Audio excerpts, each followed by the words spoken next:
Welcome to the deep dive. We're jumping straight in today with a really fascinating case study.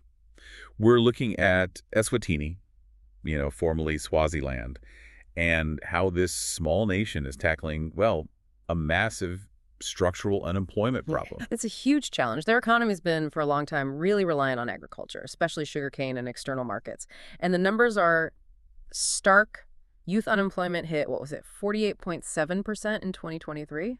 Just brutal. So the national goal is clear: diversify, create jobs, fast. Okay, so let's get into their approach because it's quite specific. They're not chasing like advanced manufacturing straight off the bat.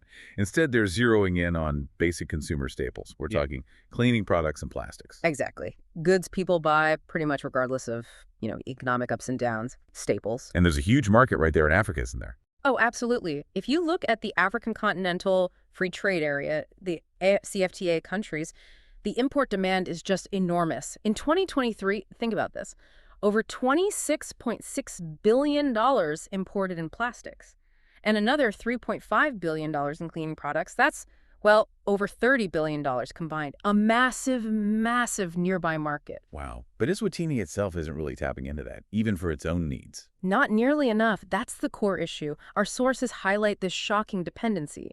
Look at their import-export coverage ratios for 2023.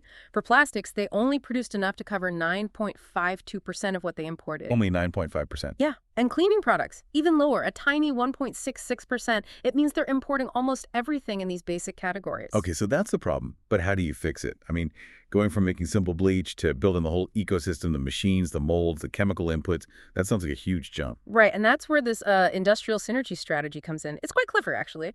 The idea is you pick a core sector, in this case, cleaning products manufacture, and you realize it acts as an economic synergy engine. A Finergy engine. How so? Well, think about it. To make cleaning products, what do you need? You need plastic bottles, right? That means blow molding capacity. You need plastic caps.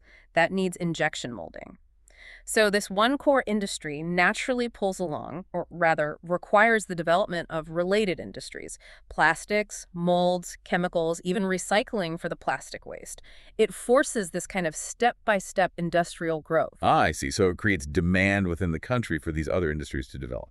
Okay. Ooh. But you still need the skilled people. You can't just import all that expertise forever. Exactly. Which brings us to the planned Plastics and Cleaning Products Manufacturing School.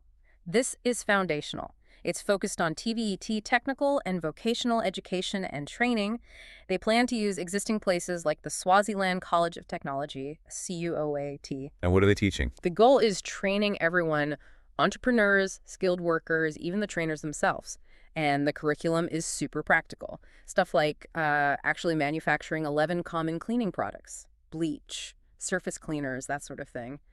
And alongside that, crucial plastic skills: recycling techniques, injection molding, how to make those 5 to 30-liter jerrycans you see everywhere. Okay, practical skills. But schools cost money. How's it funded? This is another neat part. The school basically aims to fund itself. How? By selling the very products the students learn to make. So the students are producing goods that go straight into the local market. Precisely. Those goods help pay for their training, the materials, the machines. It's designed as a self-sustaining loop.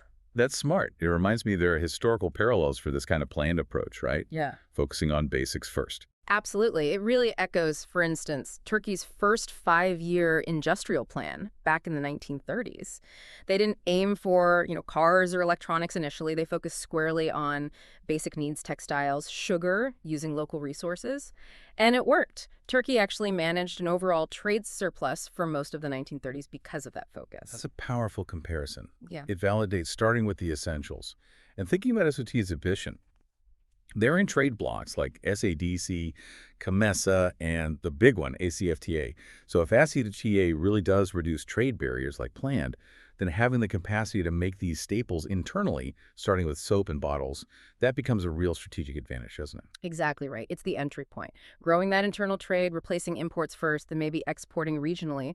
The whole Eswatini case really highlights the central idea: start with the basics people always need, pair it with practical localized training. And that can be your calculated way into broader industrialization, especially, where you got that high import dependency and crippling youth unemployment. So wrapping this up, what's the takeaway thought for you? Listen, if this core sector approach, built on local training and staple goods, can potentially kickstart a whole industrial ecosystem, Well, what other seemingly simple, overlooked staple goods could do the same? Think basic food processing, maybe simple construction materials, footwear. Could these unlock similar growth in other developing regions? Something to think